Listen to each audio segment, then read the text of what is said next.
SumerSports names 4 Colts to their Midseason All-Pro team. Let's get to it.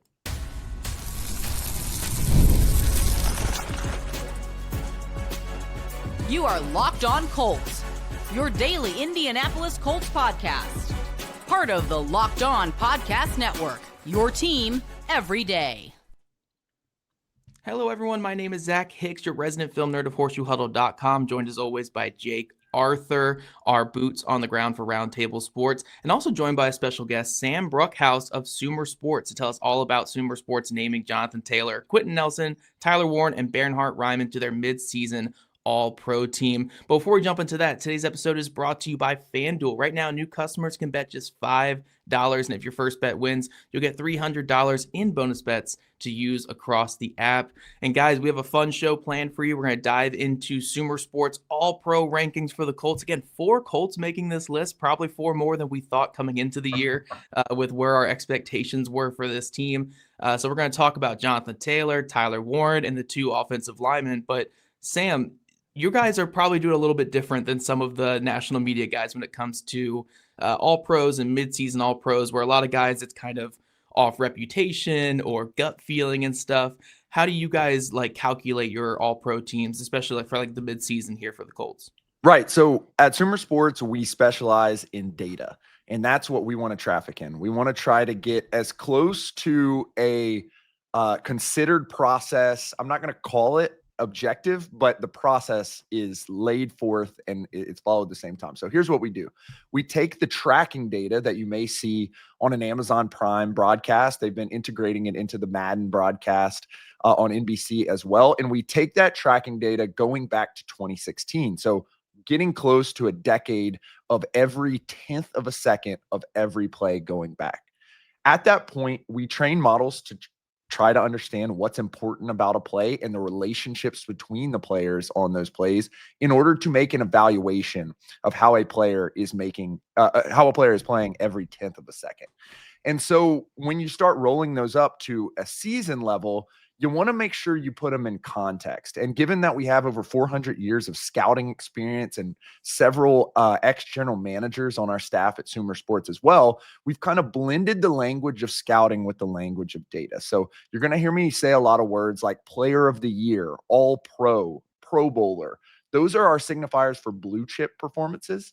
Then we go into the starter level performances. These are the guys who should be at the top of the depth chart, regardless of what team they're on. And then we start getting into those substandard rotational backup guys who you'll see either on the second position of the depth chart or jumping in and out. And so when we put it in that, what the data is really trying to do is not necessarily trying to say that this player is bad or this player is good. What we're trying to do is score what they have done this year, put it in context of how rare that is going back to 2016, and get a feel based on how they've been used and how much they've been used about how much we can trust that moving forward. So that's really what we're trying to do here. Identify rarity and identify productivity. I was curious. I know when a lot of people look at data, there have been sites that provide that. But how much does positional value contribute to that? Because, some guys may lose or win a certain award against another player just based on, this position holds a lot more value to the team. So how much does that weigh into it? So for the purposes of this list, given that it's already split up by position, we didn't necessarily consider any positional value. What we kind of look at in terms of the rarity of a season is within position group. And so a player like Jonathan Taylor, who's having an excellent season, we'd expect him, because typically the player of the years, offensive player of the year, or running backs or wide receivers, to be in that offensive player of the year conversation. Mm-hmm. At the same time, we'd probably expect a quarterback to win the MVP. So with this rating system in particular, the scoring system, there's not positional value baked in as you would in terms of a contract. But it does do an excellent job of figuring out what the important roles for a player are and how well a player is doing at those.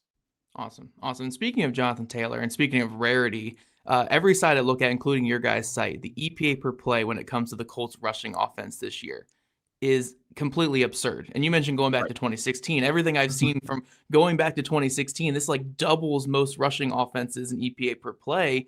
And the Colts are doing it without really having too much production from the quarterback position in the running game as well. Like they're getting a little bit from Jones, but a lot of it is Jonathan Taylor in the ground game. So just how rare and how special has this season been for Taylor?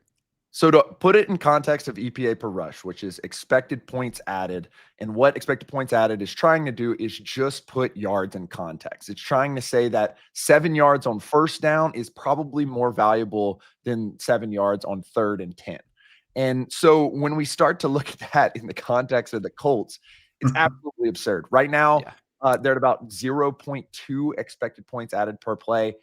For context, that's typically centered around 0. So it's literally like 20. It's like a crazy number.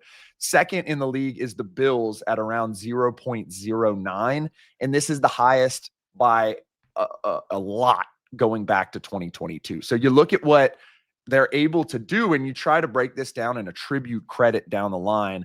And a lot of it goes to Jonathan Taylor. Right now, he is one of the few players who is having a certified award-worthy Offensive Player of the Year level performance through the weeks that the Colts have played. You look at basically anything. You look at our SumerSports, which are trying to track him and figure out how he is operating in space. You look at expected points added per rush. You look at rush yards over expected. Basically, any metric you're going to look at, Jonathan Taylor is knocking out of the park. He's having an excellent season this year and quite literally one of the best seasons that we've seen in the past decade. Yeah, I mean, you look statistically and there's like an albatross between him and everybody else, whether it's like classic statistics or more advanced ones. Like when you guys measure it, so obviously you got first team All-Pro, second team All-Pro. How big is the gap between like Jonathan and just the next guy?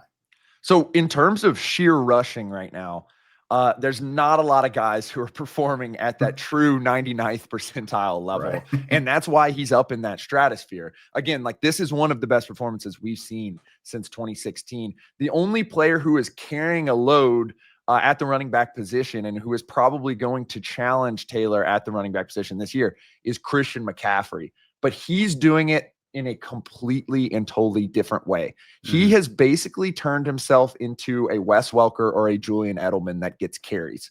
Right now, his target share is at 25.79% in the receiving game. That would be in the top 20 amongst wide receivers. So Christian McCaffrey is having an extremely rare season as well.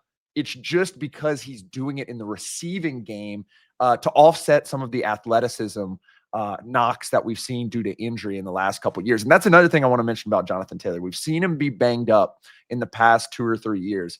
Our athletic artificial intelligence team creates models which take every movement that a player makes on the field and tries to predict their 40-yard dash score. We've seen Jonathan Taylor's predicted 40-yard dash score go up this year. And that is extremely rare to see from a veteran running back. So not only is he locked in from an athletic point of view, that has helped him gain a lot of that attribution of this crazy high expected points added per rush. And as a result, he's having just an insane year. Yeah, no, for sure. We can see it just on, like, you don't even need any of the AI or anything like that to look into it. We could see it on Sunday. It's just how much faster he looks this season, which, like you said, is crazy considering where he was with the ankle injuries the last couple of seasons. One more question I have for you on Jonathan Taylor, though, is the expected yards over, like yards rushing over expected, is what I mean to ask about. Like, how do you guys calculate that, and how great has Taylor been in that department this year? Yeah, so when you're looking at rush yards over expected, what's basically trying to happen is you're trying to get to a point where you are evaluating how much we expect a running back to get at the point of the carry and then how much he got at the end. And the reason why is there's not that many run concepts in the National Football League. You know, you got your outside zones, you got your, gap scheme plays and stuff like that. And so when you really break it down, the point of the handoff is when it's declared to the linebackers and when it's declared to the safeties and the defensive line. And so we can get a reading going back over the thousands and thousands of runs that have happened in the past decade and get a true sense of what a player and to a certain degree what the offensive line is adding downstream. This year, he is almost like 0.2 of a yard, a fifth of a yard higher than everyone. His rush yards over expected per attempt is like 1.62. basically that if you're expecting a rush play to get about a yard or about 2 yards, that basically means if you hand it off to him 3 times in a row, you're getting a first down or you're getting close enough to do a tush push. Like that is the level at which he is performing this year. Well, guys, obviously Jonathan Taylor's contributions are pretty rich for the Colts offense, but there is another player who's kind of transformed things as well, and we're going to talk about that in just a moment.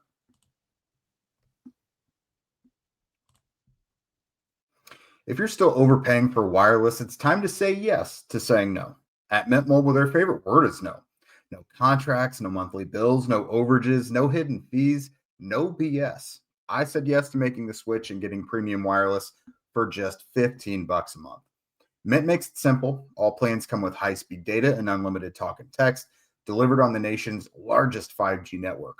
You can even bring your own phone and keep your same number and contacts. I love that you're getting the same quality service that you had before, but for a fraction of the price. The setup is super easy. Again, you keep your number, which is such a hassle when you have to give that up, and then you're running in minutes. So are you ready to say yes to saying no? Make the switch at mintmobile.com/lockedonnfl. That's mintmobile.com/lockedonnfl. Upfront payment of $45 required, which is equivalent to $15 a month. Limited time new customer offer for 3 months only. Speeds may slow after 35 gigabits on unlimited plan. Taxes and fees extra. See Mint Mobile for details. All right, welcome back, everydayers. Thank you for making Locked On Colts your first listen of the day, and thank you for making the Locked On Podcast Network your #1 sports network out there. We're joined by a very special guest. Again, it is lead analyst Sam Bruchhaus of SumerSports, and they have bestowed upon the Colts 4 All-Pro nominations, a couple first teams, a couple second teams. We just talked about Jonathan Taylor, but now we're going to talk about their Offensive Rookie of the Year and their second team tight end, Tyler Warren. All right, Sam, so it feels like tight ends used to take a while to cook a little bit and make a big impact. But in recent years, you're seeing guys go right in there and do some things. And then you've got a guy like Tyler Warren, who as a tight end is your guys' Offensive Rookie of the Year and a second team All-Pro. Probably would be the first team if Trey McBride wasn't taking up such a high volume of Arizona's passing attack. Right. Great highlight about tight ends. Typically when we see them in the draft, it takes 3 or 4 years to get even a read on how good these guys are. You think of guys like Travis Kelce, like Shannon Sharp, they didn't make an All-Pro team until their 4th year in the league. Typically, we see with the wide receiver position, guys will start popping in their second or third team. So tight ends do need a degree of patience. But as you mentioned, and I think it's because teams are starting to commit, including the Colts, to a little bit more 12 heavy personnel to try to draw base defenses out and be able to pass down the field as a result. I think we're starting to see the emergence of some of these young tight ends be able to play. Now, you look at the draft, it's very hard to figure out which one of those guys is going to be the best. This year, Colston Loveland, who has been fine, but not a true impact player for the Bears, goes ahead of Tyler Warren. You look a couple years ago, Dalton Kincaid, who has been one of the better tight ends in the league, but he goes above Sam Laporta, who has an All-Pro level year. So very difficult to figure out which tight end is going to be good in the draft. You got guys like Aronde Gadsden who get drafted in the middle rounds. All of a sudden, they're key contributors on teams. So it's difficult to figure out this position, but the Colts hit in Tyler Warren, and they hit big time. Right now, the reason why he's our Offensive Rookie of the Year is because he's really the only offensive rookie who is having a true All-Pro level season, period. On FanDuel right now, he's plus 550, 4th in Offensive Rookie of the Year odds. I think that is very low. I think it's very, especially given, Jackson Dart's hurt. There's not a true quarterback in this draft right now that's performing extremely well, as we saw with Jaden Daniels last year. I think that if he has a couple of good weeks and cracks 1,000 yards and does all this other good stuff, it's a real chance that he can win. I don't think that odd is exactly correct. I think he should be a little bit closer to the favorite. All that to say, the dude is shouldering a major load for this team. He's leading the team in target share. And as a result, he's producing a pretty good yards per route run, even if he were operating as a wide receiver as well. Yeah, and one thing I find fascinating about his usage, and I'm curious how this factors in for you guys, is he's getting a lot of scheme touches in like the Yep. flats area, like a lot of short yardage, go create after the catch. I've likened him a lot to like the way like a Deebo Samuel was used in San Fran a little bit, just in terms of let's just get the ball in this guy's hands. How do you guys factor that in where it's like, maybe most guys would still catch the same amount of balls, but he's creating these yards after the catch?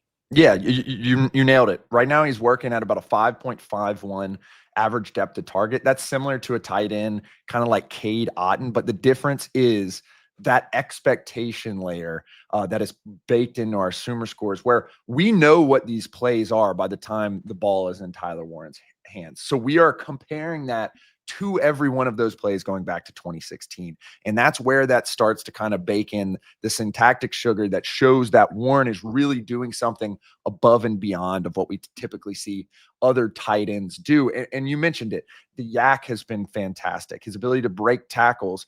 And moreover, Shane Steichen's play calling and ability to create an offense where someone like this can succeed. That was kind of the knock of Tyler Warren going into the draft. Everyone thought that he was a very good player. The question was he going to be in an offense in which his skills, which are, he's not the craziest athlete of all time, would those skills be in a place where they would be allowed to shine? And with a partnership with Shane Steichen, it's been absolutely great to watch thus far. Now, Sam, here on this show, we have started a little bit of a movement when it comes to Tyler Warren. You mentioned having a head coach that knows how to use the guy. Yeah. So the fullback has returned to Indy in full force, it seems. They used to try and use it piecemeal with certain tight ends. Tyler Warren seems to be that guy. They move him around a bit. We are totally in favor of making him, for AP, an all-pro fullback. Like how realistic is that in your guys' world? Is there even enough fullback usage across the NFL right now? Yeah, I mean, it's always interesting when we go into this all-pro stuff because you basically have like 3-4 guys who are true fullbacks. And typically it's been a guy like Juszczyk, who basically is like a slot receiver or tight end. Functionally, they're just lining him up in the backfield.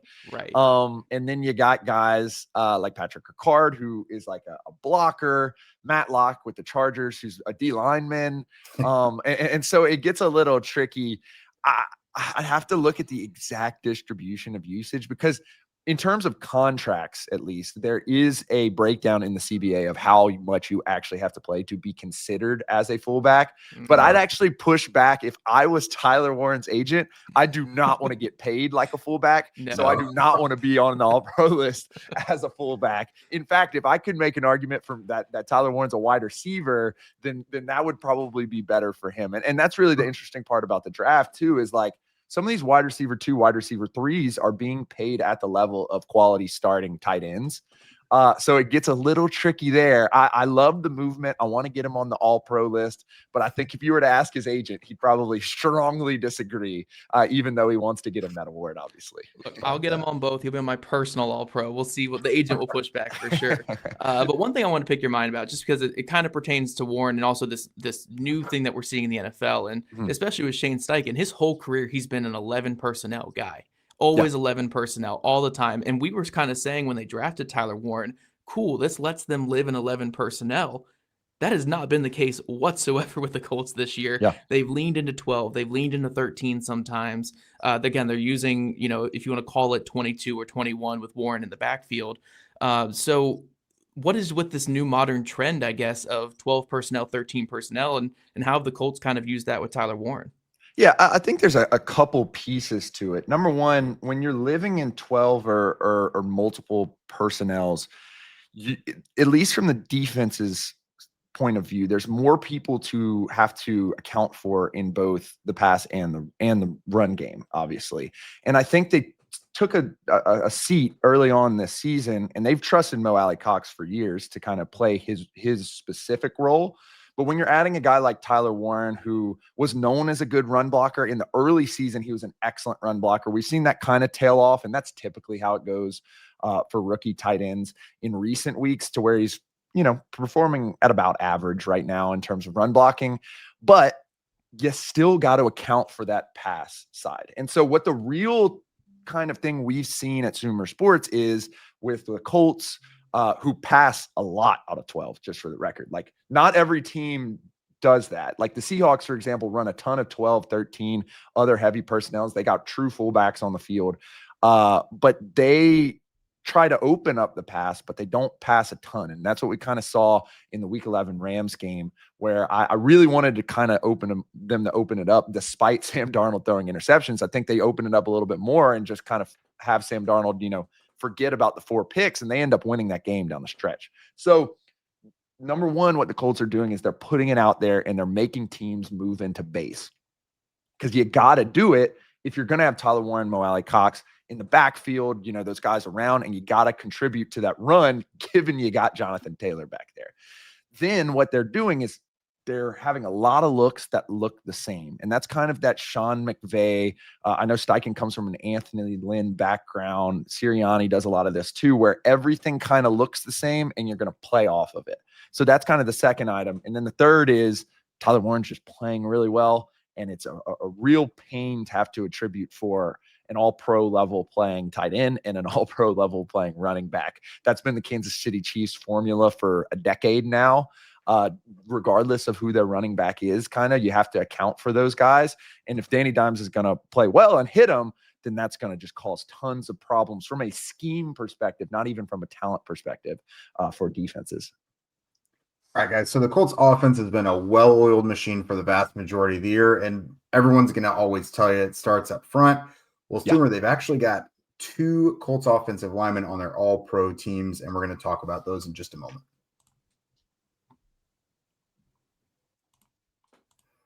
The NBA is back, and there's no better place to get in on the action than FanDuel, the official sports betting partner of the NBA.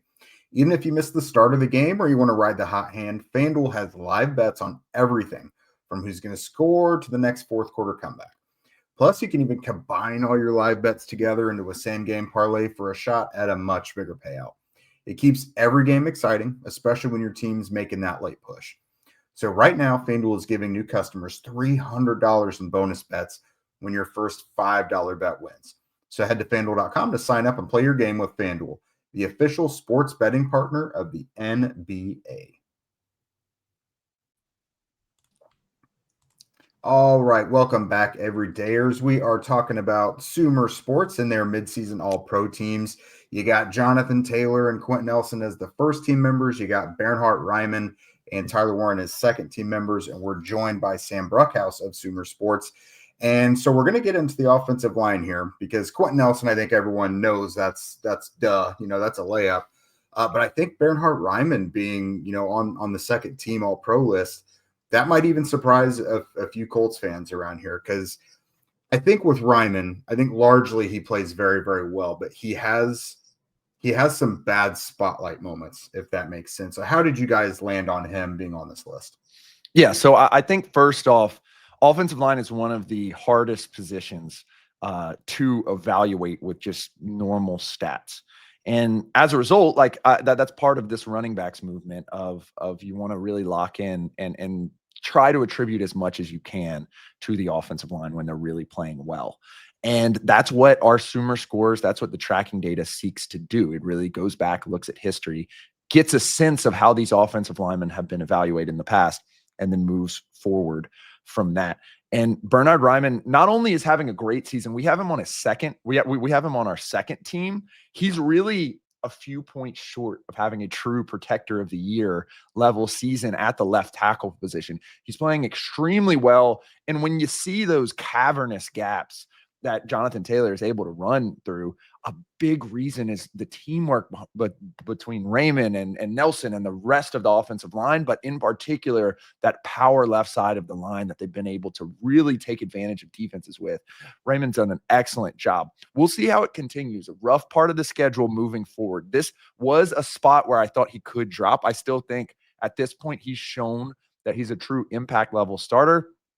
Don't know if it will stick at that all-pro level for the rest of the season, given you got to face guys like Josh Hines-Allen twice. You got to face Will Anderson twice. You got to go up against Karlaftis and Steve Spagnuolo in upcoming weeks. And so we'll see how it kind of develops. Seahawks defense as well is going to be really interesting. But up until now, he has shown an ability to really perform extremely well and perform extremely consistently as well. So you mentioned some of those like highlight moments. I think those are getting rarer and rarer and rarer as his career goes on. And now we're getting really consistent play, particularly in the run game. Yeah, no, I completely agree. I'm actually with you guys when it comes to Raimann's play this year, especially in the ground game. That left side of the Colts offensive line, Raimann, Nelson, and Bortolini as well have just been fantastic on that left side. But one thing I wanted to ask you when it came to like the valuation of a player like Raimann, for instance, the Colts offensive scheme is very forgiving to pass blockers in it because they're in that 12 personnel a lot. It's hard to get true pass rushing sets, and a lot of it is working out of play action as well. So how do you guys kind of stack that against other offensive tackles who are in more like drop back pass sets and stuff like that? Yeah, it's a great highlight. And the great thing about our scores in particular are at the base layer, they're continuous. So they're making a true evaluation, typically centered around 0 of like, was this an absolutely outstanding play? And that's the reason why guys like Penei Sewell or guys like Laramie Tunsil or guys like Garrett Bowles, for example, who has a lot of true pass sets and is basically just asked to sit out there and block. Lane Johnson's another guy who's spiked in this in previous years. That's why it kind of separates those two tiers of like the true protector of the year guys and the all pros and the pro bowlers. That's kind of the difference. But that being said, an ability to be consistent on those plays over and over and over again does build up over the course of the season. Awesome. Now, when it comes to Quenton Nelson, he started out, obviously, like you don't get a lot of like highlight reels from offensive linemen like you did with him when he came out his first couple years.